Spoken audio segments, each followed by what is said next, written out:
Welcome to Prerona Television Canada on behalf of Global Academy of Holistic Leadership and Coaching Incorporated in collaboration with Prerona Televisions. We are very happy that we are continuing our series, which is Business Economy and Entrepreneurship. And we are very glad that today we are having our sixth episode. And we today's our topic is prospective sectors of investment. And we are very glad and delighted that we are having our the legal economist from Bangladesh. His name is Professor M.S. Siddiqui, Mohammad Sahzan Siddiqui. He is with us. So we're very glad that he is with us. So I will now request um, Professor Siddiqui to introduce himself. Uh, you have already introduced me partially. I am a columnist. I have some publications, a research book on law and economics, and regular contributing to daily newspapers in Bangladesh, Daily Star and Financial Express and others newspapers. And also regular attending the TV talk show. I'm a resource person in many training program of the trade associations and others. I used to participate in consultative meeting of the different ministries on behalf of the chambers and others. Thank you. Thank you very much. So today our topic is prospective sectors of investment. So we'll be discussing generally what are the scopes are there, or the prospective sectors are there for investment. So as Professor Siddiqui, he's actually from Bangladesh. He's an economist, and I'm actually based in Edmonton, Alberta, Canada. So we'll discuss generally the global, prospects, and you can share his opinion from Bangladesh perspective. So uh, one of the reasons actually that we are discussing this topic is we know that we are having a global crisis, global challenges, new situations that we are actually that actually affected globally in terms of the economy. So one of the areas that the local government actually is taking step is diversification, right? Because there are sectors um, that are doing very well, but there are some sectors that they need some support. They need there are some prospects, for investment. So we'll be discussing those areas or sectors that actually need some support, and we'll be uh, first identifying those major sectors. Those are doing very well. So my first question to Mr. Siddiqui is, what are the major sectors that are actually doing very well in context of Bangladesh? In Bangladesh, sectors, mostly when you talk about Bangladesh, we talk about the garments and textile. And next remarkable sector is jute, leather, and of course any other food item is a very emerging sector. Engineering, electronics, and others. Uh, these are the major focus. Now, the car assembling is another sector. Uh, People from local and other countries rushing here to invest. Already, China has declared a joint venture uh, to assemble electronic car. Toyota already assembling, Isuzu assembling vehicle four-wheeler. Tata is partially assembling the trucks. Uttara Motors, they are planning to assemble Suzuki. So one company in Chittagong already, they are assembling, they've started assembling, and already they are car on the street. They are the Proton Saga under joint collaboration from Malaysia. So these are the companies who came up for investment. So I see there is ample opportunity here in transport sector. And Bangladesh is already achieved a remarkable success in motorcycle production. The partially runner groups already exported some motorcycle to Nepal and other countries, and they are also negotiating with some African countries to export motorcycle. So that is again in the transport sector. That is also a very emerging sector for Bangladesh. And food sector, there are very good opportunity in food sector because Bangladesh started exporting uh, juice, uh, fresh vegetable, rice, various food product and processed foods are Bangladesh is exporting to other countries. And there is a very good market in Europe, in North America, and also in Middle East. Bangladesh also exporting refrigerators, air conditioners, and TV monitor and these monitor, etc. These are very promising equipment for Bangladesh to export to many other countries. So you can say I can tell you a dozen more other sectors which are emerging and lucrative for investment. If you look into anywhere in any sector, there is nothing to explore. Just go pick up a sector and invest. Then you will be successful.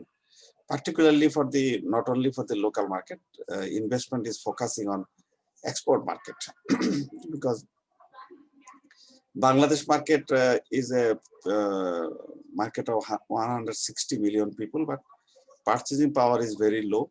But we have ample opportunity. We have global market open because of globalization. Entire world is in our now our market to export. So anything you can name, you can invest in Bangladesh.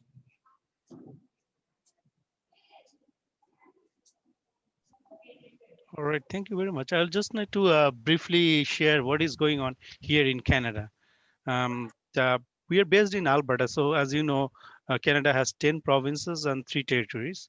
So I can focus on Alberta because I'm based in Alberta for last more than 10 years. So uh, because of the pandemic, there are a lot of challenges here in the economy. Alberta is actually one of those provinces that actually major the area is like oil and gas. So Canada's economy is actually largely actually based or dependent upon the Alberta's economy. So why Alberta actually? So there are reason actually why we choose Alberta. So I'm going to share a presentation here just very shortly, and then you can have an idea.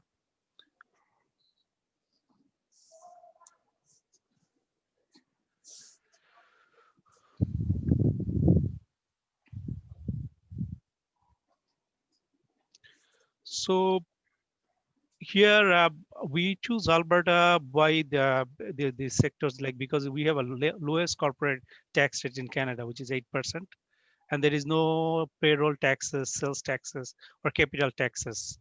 Here, cutting red tape regulations to save time and support job creators. And municipally can offer up to 15 years of property tax incentives. So this is actually a comparison why actually we're choosing Alberta uh, for investment. Now, as we already showed the tax advantage there, now why investing in Alberta, right? There is tax advantage, there is economically strong. As I said, Alberta is likely mostly oil and gas sector. There is environmental leadership here, and we are very business friendly. We are globally connected, and talent and productivity. And quality life is definitely has grown. So you can see here, if you see the GDP, GDP growth in Canada from 1999 to 2018, I don't have that like the after that, but this is one of the statistics let us have from investalberta.ca, the sources. So highest annual GDP growth in Canada. So you can see Alberta, British Columbia, Manitoba, Newfoundland, Ontario, Saskatchewan, Prince Edward Island, Quebec, Nova Scotia, New Brunswick.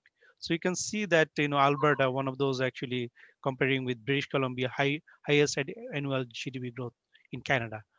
So which is $80,563.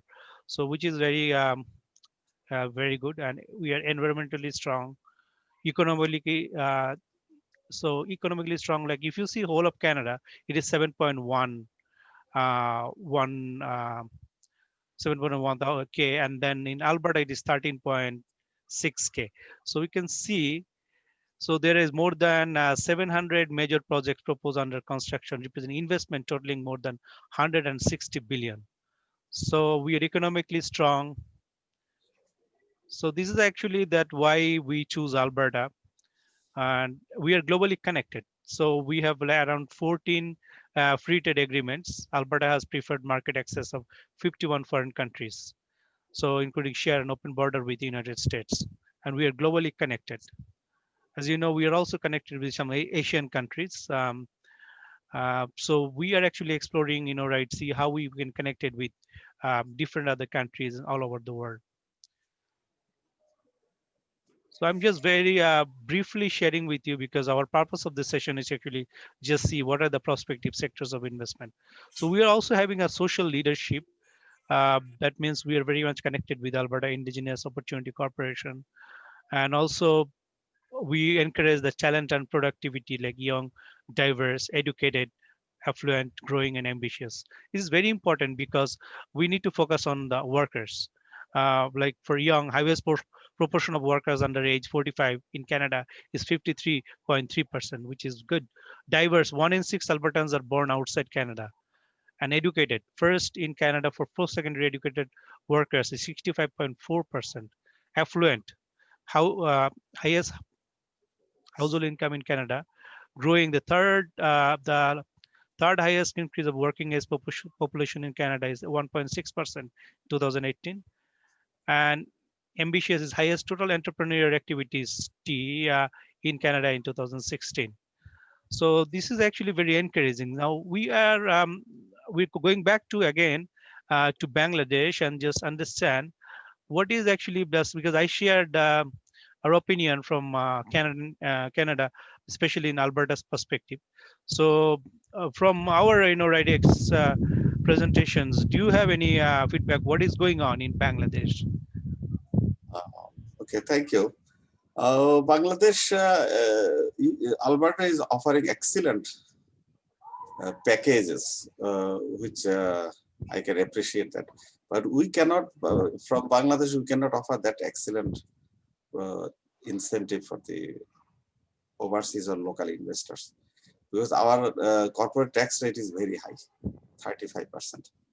And we don't have free trade agreement with any country in the world. We have regional free trade agreement in SAARC countries in South Asia. But we have other opportunities, which you can say. Our non-technical labor is very low cost in the lowest in the world. That is another one advantage. Our location is very lucrative. We have a domestic market of 160 million people. And also the neighboring countries like India and China and Asian countries, these are the very lucrative destination for finished product. So Bangladesh is a place strategically located in South Asia, so that we are not too far. We are very attached to neighbor is the India, and very close neighbor is China, and other neighbors are Asian countries. This is the growth center of the world now.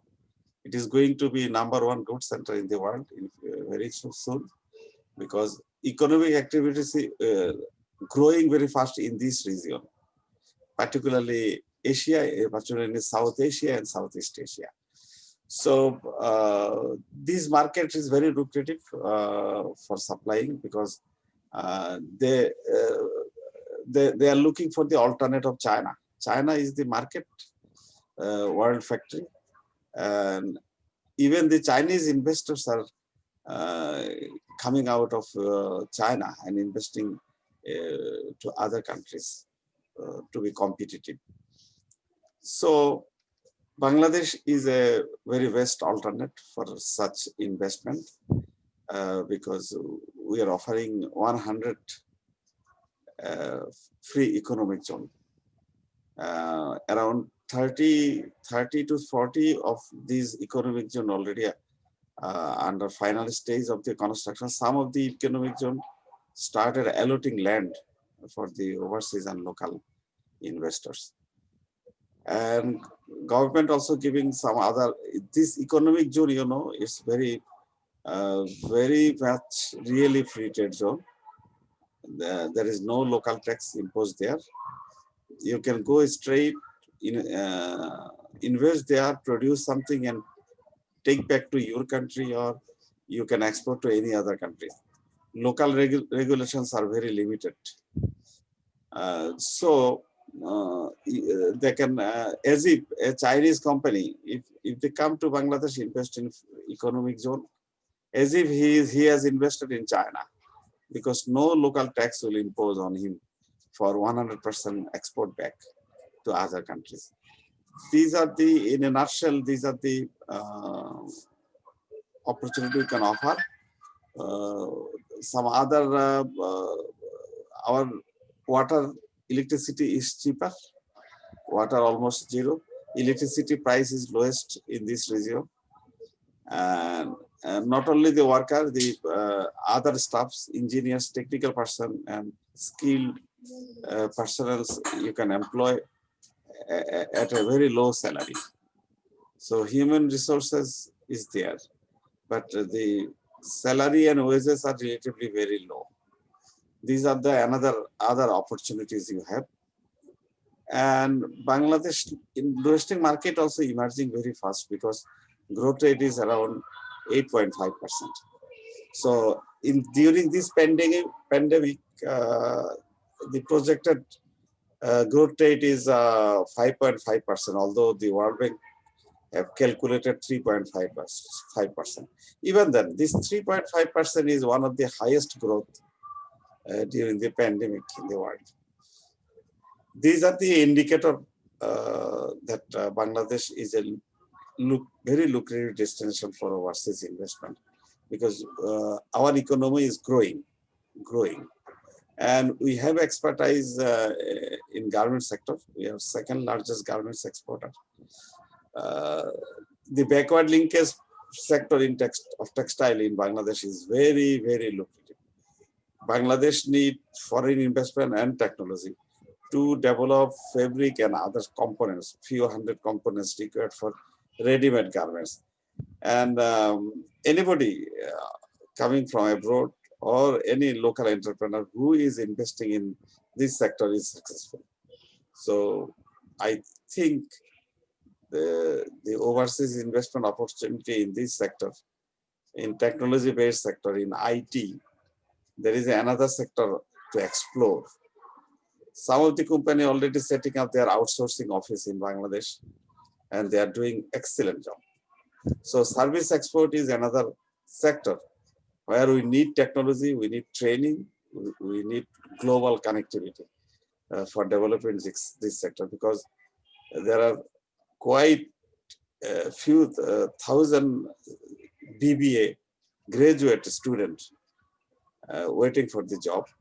They have skill in English, they have a skill in other language, and also they are planning to enter into the market. Although they are a little bit frustrated, we need to support them, we need to favor them, bring them to the job market and give them employment so that they can contribute for our economic development.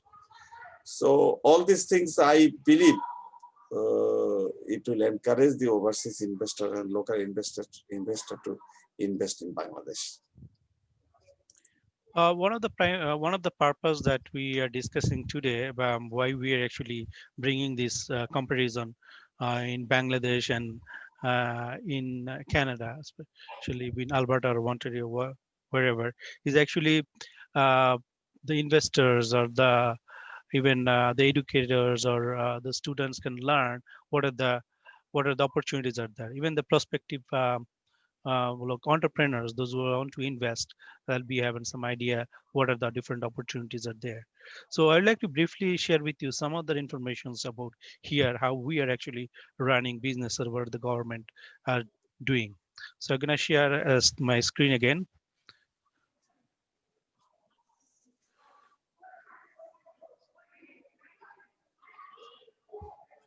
So here, as we know that we are discussing one of the provinces which is called in Alberta. It is one of the prairie provinces and western provinces. We have four western provinces in Canada: Alberta, British Columbia, Saskatchewan, and Manitoba. So Alberta is one of those prairie provinces, and we just want to share that investment and growth strategy how we are doing. So as we know that investment is very essential. So why we are actually focusing on the investment or think this creating stability, supporting existing jobs or creating new ones, expanding business opportunity, accelerating innovation, and increasing our export globally. What are the key outcome? Just to share briefly, is increase Alberta's competitive advantage. And what are the initiatives that we are taking right now is targeting critical sectors of investment growth and retention, and we are creating the conditions for innovations to transform Alberta's economy in the future and establish evidence-based methodologies to measure success. Yeah, another thing actually was is doing is improving Alberta's investment attraction ecosystem. So in this case, what we are doing is realigning government's investment attractions capacity to provide customized services, and also right some one of the things that they're doing is international offices realigning with some of the countries. I think they have the Alberta have their investment offices, and then invest in tools and technology, uh, and also the strengthening relationship with the investment attraction agencies. Yeah, other thing is that they're raising Alberta's reputation as an investment destination. Since market Alberta as a key investment destination and leverage existing new investment attractions and trade events to promote Alberta's unique value propositions. Yes, we are conducting, right, some trade events that will attract foreign investors too, and then increasing proactive identification for new investor. The other thing is actually I'd like to share with you again. Let me share the screen again. Let me see. Okay.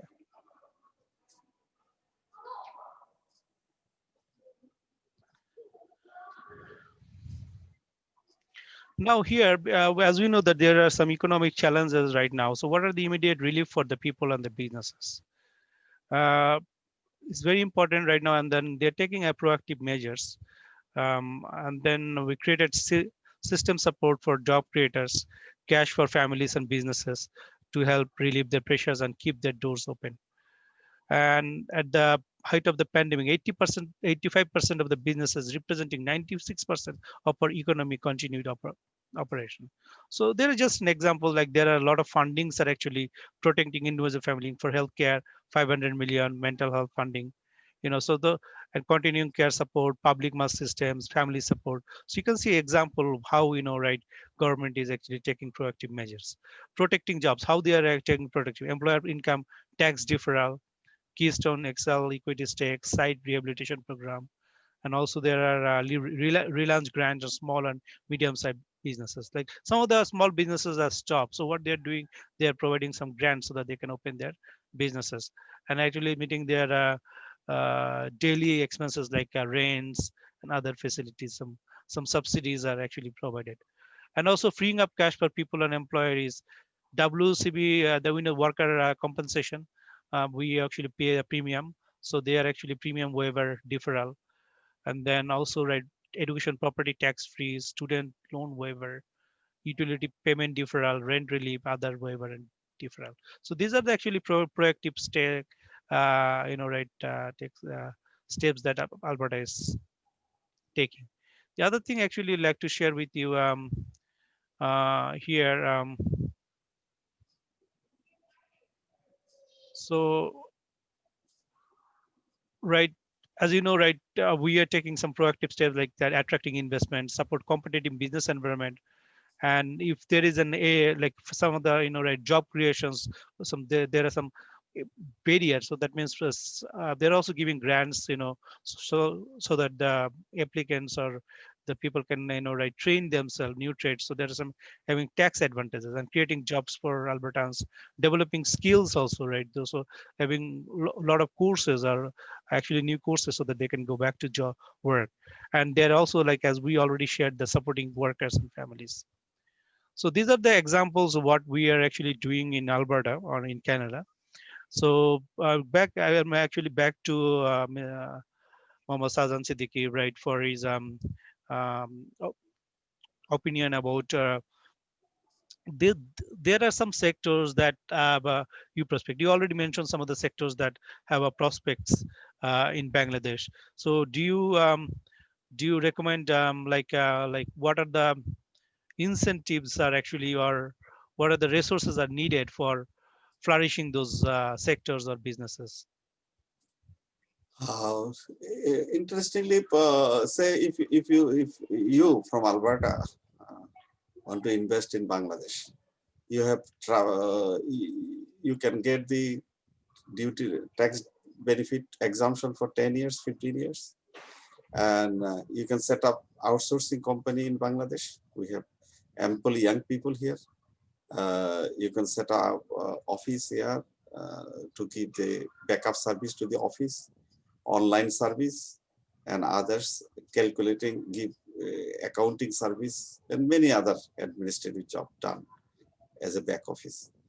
These are the opportunity, and other in other sector, the investors get many tax debate and other benefits, and also particularly when they invest in out economic zone, there are many opportunities for overseas. For local investors, Bangladesh have entrepreneurship development program, but it is basically the small and cottage industry. Bangladesh Small and Cottage Industries Corporation. There are some organization under Youth Ministry. They give training and they also recommend for the loan. Uh, After the training, they go to the NGO or the SME loan to the commercial bank. They provide the bank loan for setting up the industry. For these are the opportunity for the local entrepreneurs, and sometimes sector specific incentive government used to declare. If there is any legal barrier, is there any tax disadvantage for the investors? Then immediately governments amend the law and correct the law to support the industries. So the training program is there, the tax support is there, logistics support is there, through offering the land and ready-made building for rent and others. So anybody from Bangladesh or from Canada can come and invest in this sector. Particularly the service sector is very open for the outsourcing and others. I can see there are some collaboration even. Some of the overseas service company also setting up their uh, office in Bangladesh. Say for example, logistics. Our logistics sector is very poor. Some of the American companies setting already started their business in Bangladesh to support the logistic, even internal transportation, handling of the consignments. What they are doing now, the buyers are concluding the deal, buyers signing the deal, and they hand over the contract to the this logistic company. This logistic company used to collect the consignments. Say, for example, ready-made garments. They collect it, they pack it, they transport it to Chittagong port. Then they shipped out the consignment under their control, under their flag vessel ships and others. Then they take it to, then they deliver it to the ultimate consignee. These are the service, very excellent service. We need this service more and more investment in service sector, because in this sector the investment is very high. It's require very high investment, but we don't have that much money to Bangladesh entrepreneurs to invest in this sector, and even they don't have the expertise even. That's why these service sector companies can come here. They can come here. They can come here with for assembly the computer, other product, because recently the Samsung have started their assembling their uh, telephone set in Bangladesh. So they are exporting to other country from Bangladesh. Samsung brand telephone set, mobile telephone set made in Bangladesh. You heard about the made in China for other brands. Now you can imagine that Bangladesh, you can see made in Bangladesh in your computer, in your mobile phone and other household equipments. So this has ample opportunity because whenever you come, say I was referring to the motorcycle industry in Bangladesh, and some of the company came here, even some overseas company, also Honda came here to invest in motorcycle. What they did, Bangladesh government has amended uh, different tax barriers and also uh, offered a they have declared a incentive package under motorcycle manufacturing policy. And after 10 years of this policy and tax incentive, now Bangladesh is almost self-sufficient in motorcycle manufacturing, and also they have started exporting. So these are the example I can give you. If anybody come here and start investing here, if they find any obstacle in because of the rules and regulation, old century-old rules and regulation, they can get some benefit, tax exemption, other administrative support to set up industry here. So I don't want to name these sectors. Each and every sector is lucrative for investment from domestic entrepreneurs and also overseas entrepreneurs. Thank you very much. I'd like to briefly share with you some of the other things about the diversifying the economy. So I'll share that screen with you. So as we know that we can be stronger, if we're diversifying our economy. Alberta is actually one of those provinces that largely actually dependent upon the energy or gas sector. So uh, our solid foundations like emerging sectors to grow and succeed. So for example, many successes in our technology industries are result of leading innovations of our energy sectors. So we are actually giving some examples here. One of the things is energy sector. So this is actually a vital for province and the country. So here, for example, here, what are the actions that we're taking actually for boosting this in a particular sector is working closely with federal government liquidity program to ensure they address the capital needs for sector at this challenging time. So these are the examples that other thing is actually positioning Alberta among world's top suppliers of low emissions and affordable blue hydrogen and capitalizing our abundant supply of natural gas, experience in hydrogen productions and leadership, carbon captures and storage. So these are the examples actually is like what the particular sector is doing.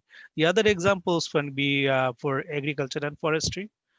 For agriculture and forestry, the agri-forest sectors contribute around 8.5 billion in gross domestic product (GDP) and employs near 73,000 Albertans. So here we know that what is happening in the COVID, but there are actually still a lot of opportunity. Even there is a even there's a COVID situation right now. So what we are actually focusing right now in this particular sector is attracting investment to enhance value-added processing capacity, expanding export opportunity to ensure our processors can maintain and increase access to key global market, expanding irrigation infrastructure to increase primary productions, in which in turn will support diversified value-added processing industry, and then ensuring the forestry industry access to fiber to support jobs and investment by completing review of constraint on annual allowance card. The other one of those sectors that is very promising sector is tourism sector. And around 70,000 Albertans are employed in the sector. 7 billion in our economies each year we actually gaining. So tourism actually what actions we are strategizing for tourism is reducing red tape and regulatory barrier for growth, developing tourism products and new experiences throughout the province, and increasing the budget to market Alberta tourism around the world, and supporting tourism workforce by increasing activity in the sectors, advancing strategic infrastructure investment, including participations in the Canada Infrastructure Bank potential 1 billion project that would develop high-speed rail between Calgary and Banff. As you know, Banff is one of those very tourism place, right? A lot of tourists comes from around the world, right? So it's one of those areas. So they're actually doing infrastructure development in this area. The other thing also Canada is doing for culture. So there is in Alberta, right? The Fair Deal Panel emphasizes Alberta culture in being unique in Canada. So here, what are the in addition to that is a cultural event relaunch program. We are based in Edmonton, and Edmonton is called actually city of festivals. So a lot of festivals are there. So we are actually focusing performing arts, music, a lot of things. So there's a lot of measures has been taken to support those sectors like art and culture. I was talking with one of the CEO here. For he was she was having a presentations. Um, those are actually because of pandemic and their all programs has been shut down, and then they actually they took a lot of measures and provided our online platforms and everything. Now they are one of the successful right businesses in Alberta. So this is an example, right, how if you are very serious about performing arts, music and culture, you can do that. The redeveloped Glenbow Museum in Calgary to secure editors for future generation to introduce visitors to a distinct cultures. So these are actually $40 million projects that will create 650 jobs and revitalize Calgary's art district. So this is actually one of those promising. So one of the things, another thing is the technology. So we're also focusing on technology. Uh, we are actually in Alberta, where we are based in Edmonton, one of the best in the world, right, on AI, artificial intelligence, big data, geometrics, and interactive digital media. So they're doing a lot of researches, a lot of tech industries have been set up here. As you know that when Trump, the government, right, when they actually stopped that all those right jobs and for IT sectors and everything, a lot of IT professionals actually moved here in Alberta. So we have been lucky, right? We have a lot of startup are here, and they're doing very good in terms of this technology, right? Startups. So one of the actions that are taking here is really releasing the innovation capital working group report, releasing technology innovation strategy. So these are the examples what we're doing. We're also having a very good industries called aviation, aerospace, and logistic. So these are the right sectors. That is another thing is finance and fintech, and then there is also emerging sectors opportunities are there. So these are the examples that actually I'm just sharing very briefly with you, that what are the opportunities are there. These informations are available always in that Alberta, right? If you go Innovate Alberta government website, you can find all those informations. But the reason for sharing, with you today is to understand, what are the opportunities are there in Tanzania. And when we are comparing with one of those, I think, growing economy, emerging economy is Bangladesh, is also very promising. Some of the sectors are doing very good, and is very promising, like as Mr. Professor MS Shazan Siddiqui has already mentioned about the garment sectors. They're doing very well, and there are also other sectors that actually is booming. So I'll actually go back again to Professor Siddiqui about about the diversification projects or the program in Bangladesh. What is the current status? What is your opinion right now?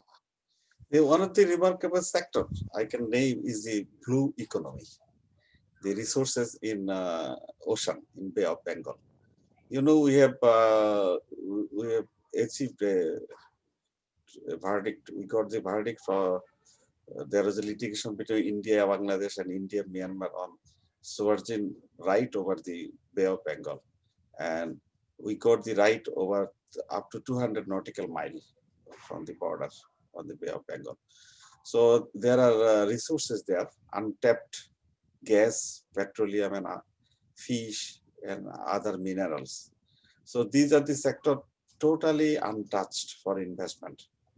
And the Bangladesh is famous for the gas. Still, we are using the natural gas now, although there is a shortage. But if we can explore this gas, petrol, we can export this petrol and gas to other countries as well.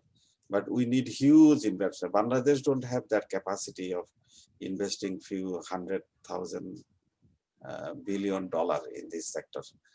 And the fishing sector, the other chemical sector, there are many other thousands of product we can explore from the sea and modified it, developed it, and export it, or uh, start or for own consumption. We can sell it to Bangladesh market. So this sector you can name that one of the best sector. Bangladesh is a very lucrative destination for energy sector is for investment. You know, there are in electricity generation sector, we have investment from United States of America, Europe, London, UK, Canadian companies, Chinese companies, Japanese companies. So there are some opportunity for not only the electricity, other power sector, and also uh, we have a coal mine. We have some investment from China in Boropukuria coal mine and other mineral resources. So we need the overseas investment and partnership. You know, a number of American company already invested in gas exploration within the country, not offshore, onshore. So this offshore is the blue economy. The onshore also there are some opportunity of investment in natural gas, petroleum. In hill areas, we strongly believe there are some reservoirs of petroleums there. And water resources is another sector. Delta Plan Bangladesh, 2,100 Bangladesh already declared. And also recently China has started feasibility study for Tista project. They have a plan to invest few $100 billion to set up a city, industrial hub, tourism center uh, in the bank of the Tista. So it is a very ambitious project for the Chinese and for Bangladesh also. And tourism sector also untapped. We have largest sea beach in the world, but we don't have enough tourists from outside the country because of the image problem. We need overseas investors. We don't have enough star hotel for the visitors in the Dhaka city or any other city or in Cox's Bazar, the lucrative place of tourists. So even we can say, tell you that there is an opportunity of more than 100 five-star hotel in Bangladesh. And there is a proposal to set up a road on the seashore, a high-rise road from Mirasharai Economic Zone to Cox's Bazar. That will be a very lucrative construction, and the foreign investor in Mirasharai, one of the largest proposed free economic zone in Bangladesh. There will be huge investment for overseas market. Many people will come here for business. Many people will come here for purchasing these products. So they will come here, they will go straight within 1.5 hours, they will go straight to Cox's Bazar, one of the lucrative tourist spot. So the foreigner can stay here in Cox's Bazar and go to Mirasharai to buy their products or invest there. So these are the sector, and another sector is the port. Bangladesh already in crisis of port service because we don't have sufficient port facility.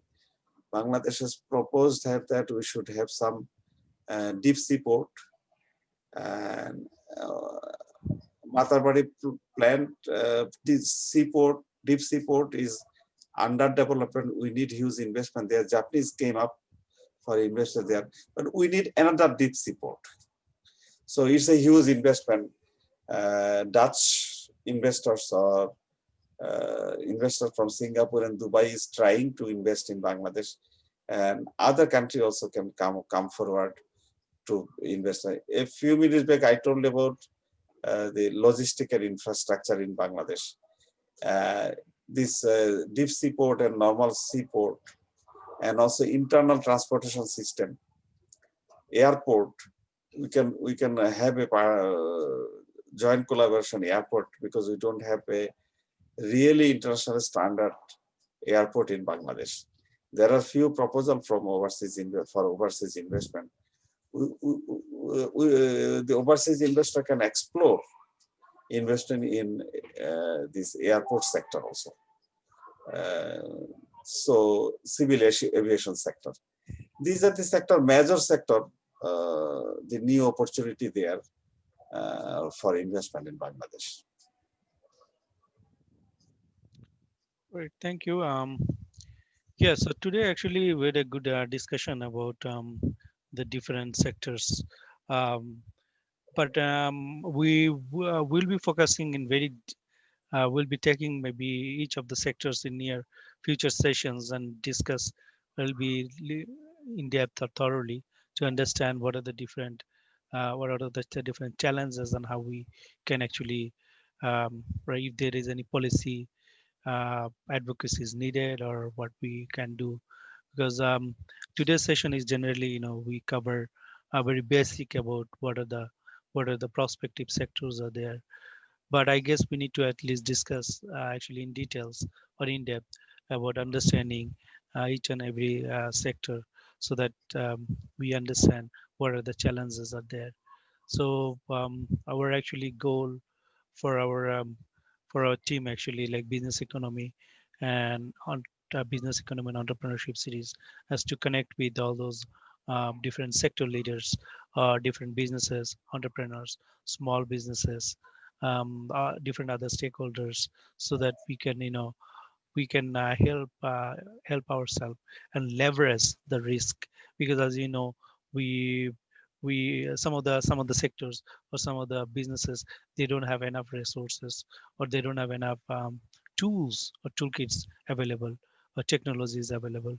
So but if we can work together or connecting with this, um, like other businesses, or connecting with the other technology um, companies, then we can at least leverage our risk. So that will be one of those actually goals that we'll be conducting in our future sessions. So now we would like to actually say concluding remarks of what we have learned today. I would like to ask Professor like MS Siddiqui again, um, about your summary of our session today. What uh, what is actually challenges, and what are the hopes, what what the promises are there for the economy or for these particular sectors. So can you explain, or can you share Uh, your uh, thank you, Edward Probir. Actually, we have now average investment of overseas FDI is around $4 to $5 billion. So we actually, if we consider the economy and opportunity, why not 15 to $20 billion per annum investment uh, will not come into Bangladesh? Because if you compare with the Vietnam is having 15 to $16 billion per annum overseas investment. So this sector I have already discussed, this blue economy or the energy sector, water resources, port, logistics. These are the sector where the investment can be billion dollars. The transportation sector, I can tell you, the 4 5 company already started investing here. And if we can assemble the car here, the regional market is very big for Bangladesh. And there is a projection there's within 5 years, Bangladesh will start exporting vehicle to Indian market and Chinese market. So let them come, let the overseas investors come. Uh, they will find there's it is a very lucrative destination. And the main problem of Bangladesh is the negative perception about Bangladesh. Bangladesh is less known to the overseas investors. If Bangladesh can overcome this problem, I think the investors in other country will understand that it is a good destination for their investment. And I hope the problem, we shall overcome this image problem, and in overseas investors will come here for investment. Thank you very much. Thank you. So before I end, I'd like to share from Canada or the Alberta's perspective. Actually, we encourage the foreign investment. Even there is like there is an import and export, right? We also invest other businesses, other countries too. So I guess in our next couple of sessions, we'll also try to bring some expert or expertise or sessions related to what are the investment opportunities can be created for both countries, and how we can invest in some of the areas that can create more jobs, or and then also can create some opportunities. So that will be our purpose.